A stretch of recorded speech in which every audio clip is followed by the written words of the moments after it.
지금 이 영상을 클릭하는 0.1초의 짧은 순간에도 당신의 뇌는 아주 복잡한 계산을 마쳤습니다.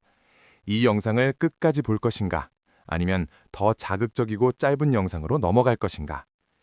이러한 계산은 하루에도 수천 번씩 무의식 중에 반복됩니다. 그리고 안타깝게도 대부분의 경우 뇌는 당신이 의미 있는 일을 하려 할 때 브레이크를 밟고 쉽고 편한 쾌락을 좇을 때 엑셀을 밟도록 유도하죠.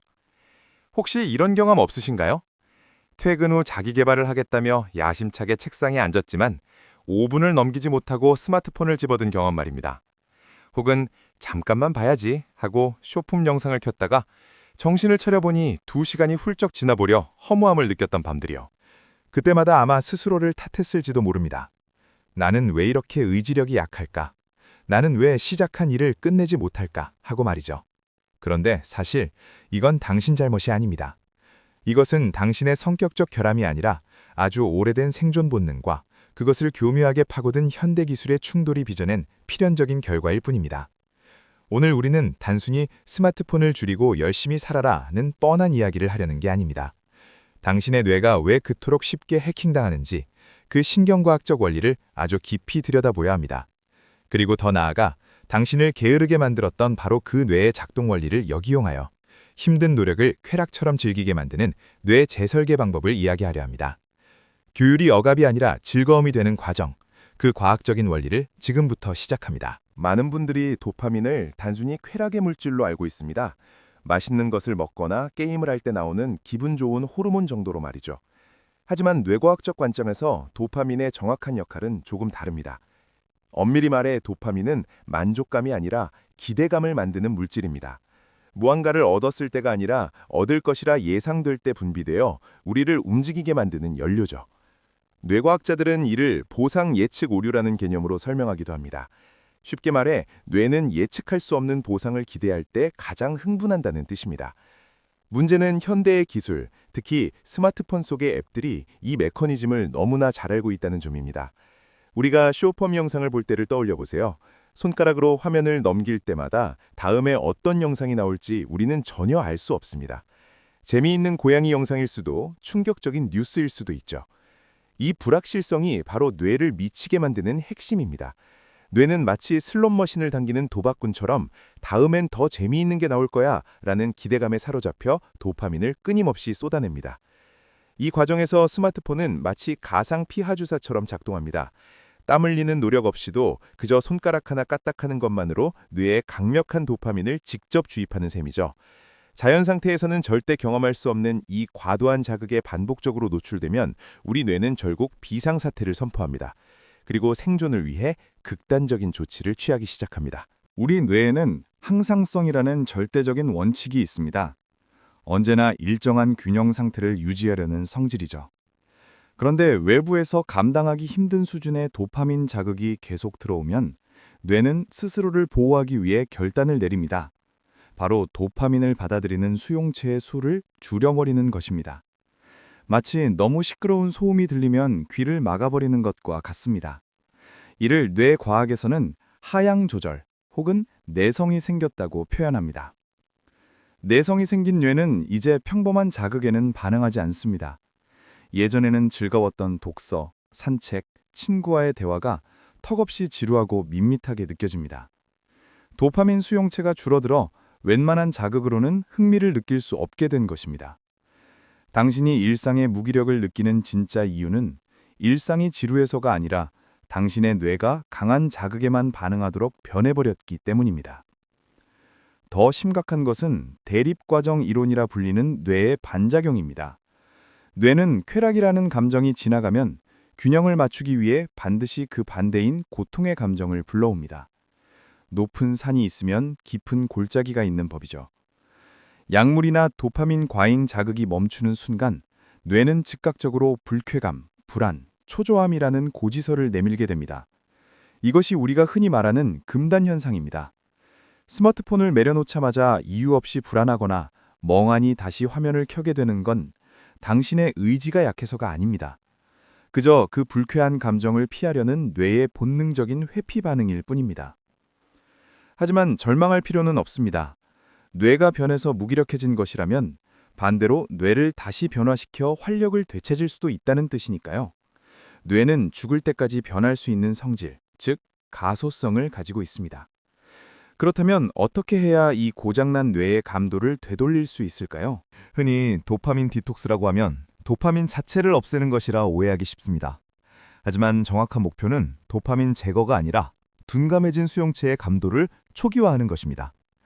미각을 잃어버린 사람이 맵고 짠 음식을 끊고 슴슴한 음식을 먹으며 입맛을 되찾는 과정과 같습니다. 가장 빠르고 확실한 방법은 뇌를 과잉 자극했던 소스들을 일정 기간 완전히 차단하는 것입니다. 최소 2주에서 길게는 한 달 정도 스마트폰 사용을 제한하고 자극적인 컨텐츠를 끊어내는 겁니다. 물론 솔직히 말씀드리자면 처음 며칠은 정말 힘들 겁니다. 단순히 심심한 수준을 넘어서 극도의 지루함과 안절부절 못하는 초조함, 심지어는 우울감까지 밀려올 수 있습니다. 많은 분들이 이 단계에서 이건 나랑 안 맞아, 오히려 스트레스만 받아 라며 포기하곤 합니다. 하지만 여기서 관점을 완전히 바꿔야 합니다. 그때 느껴지는 그 불안과 지루함은 당신이 실패하고 있다는 신호가 아닙니다. 오히려 줄어들었던 도파민 수용체가 다시 늘어나고 망가진 뇌회로가 정상으로 돌아오기 위해 리모델링 공사를 하고 있다는 가장 확실한 회복의 신호입니다. 근육이 찢어지는 고통이 있어야 더 크게 성장하듯 뇌도 이 금단 현상이라는 터널을 통과해야만 본래의 기능을 회복합니다. 아, 내 뇌가 지금 치료되고 있구나 라고 스스로를 다독여주세요. 이 고통스러운 기간을 버텨낸다면 어느 순간 놀라운 변화를 감지하게 될 겁니다. 예전에는 지루해서 10분도 못 읽던 책이 흥미롭게 읽히고 멍하니 창밖을 보는 것만으로도 편안함을 느끼는 순간이 찾아옵니다. 잃어버렸던 일상의 맛을 되찾게 되는 것이죠. 하지만 아무리 원리를 알아도 의지만으로 이 과정을 버티기엔 유혹이 너무 강력합니다. 그래서 우리는 의지력이 아닌 환경을 믿어야 합니다. 뇌과학적으로 볼 때 인간의 의지력은 배터리처럼 고갈되는 한정된 자원입니다. 아침에 꽉 차 있던 의지력은 수많은 선택을 하며 저녁이면 방전되죠.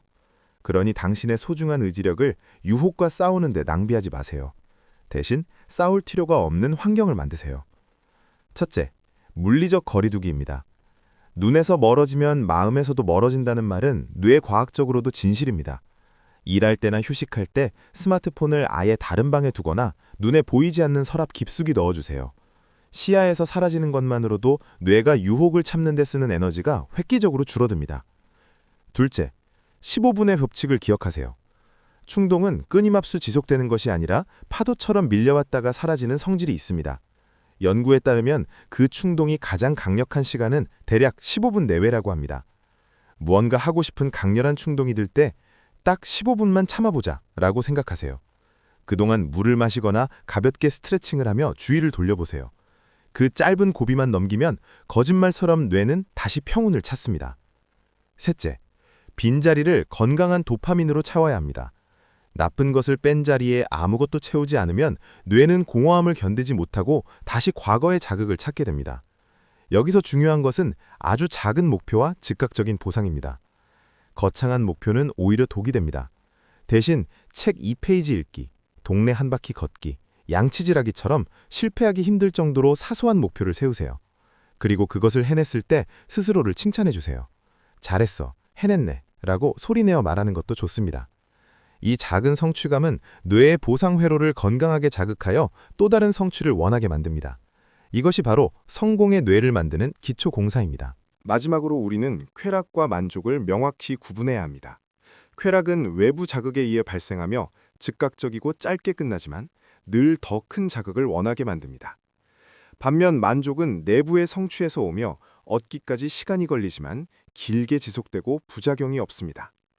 역설적이게도 망가진 뇌를 가장 빠르고 건강하게 회복시키는 방법은 의도된 고통을 선택하는 것입니다. 숨이 찰 정도의 달리기, 정신이 번쩍 드는 찬물 샤워, 깊은 몰입이 필요한 공부 같은 활동들 말이죠. 편하려고 사는 건데 왜 고통을 사서 하나요? 라고 물을 수도 있습니다. 하지만 뇌과학적으로 이것은 매우 중요한 전략입니다. 이런 활동들은 처음엔 고통스럽지만 이를 극복하는 과정에서 도파민뿐만 아니라 마음을 안정시키는 세로토닌, 통증을 줄여주는 엔돌핀 같은 신경전달 물질이 균형 있게 분비됩니다. 더 중요한 것은 운동과 같은 노력이 BDNF라는 뇌율의 신경영양인자를 생성한다는 점입니다. 이 물질은 뇌세포를 성장시키고 특히 우리 뇌의 사령탑인 전두엽의 기능을 강화합니다. 전두엽이 강해지면 충동을 조절하고 미래를 계획하는 능력이 살아납니다. 예전에는 억지로 참아야 했던 유혹들이 이제는 자연스럽게 통제 가능한 것들로 변하게 되는 것이죠. 이것이 바로 우리가 추구해야 할 즐거운 규율의 상태입니다. 하기 싫은 일을 억지로 하는 것이 아니라 그 일 뒤에 올 깊은 만족감을 알기에 기꺼이 고통을 선택하는 상태. 당신의 뇌는 원래 그런 능력을 갖추고 있었습니다. 단지 잠시 잊혀졌을 뿐입니다. 오늘의 이야기를 정리해 보겠습니다.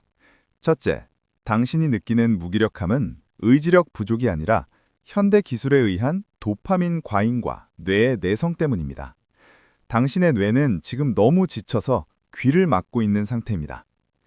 둘째, 이 문제를 해결하려면 자극을 차단하여 뇌의 수용체 감도를 회복하는 디톡스 기간이 반드시 필요합니다.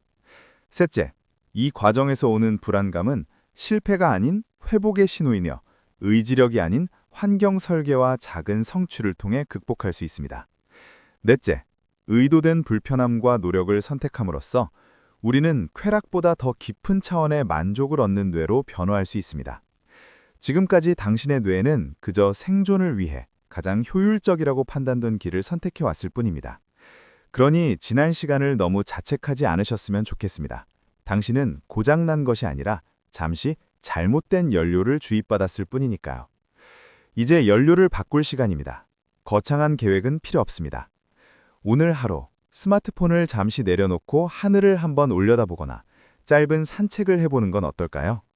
그 심심하고 담백한 시간이 당신의 뇌를 치유하는 가장 확실한 첫걸음이 될 것입니다. 오늘 내용이 도움이 되셨다면 구독과 좋아요 부탁드립니다. 오늘도 평안한 하루 보내세요.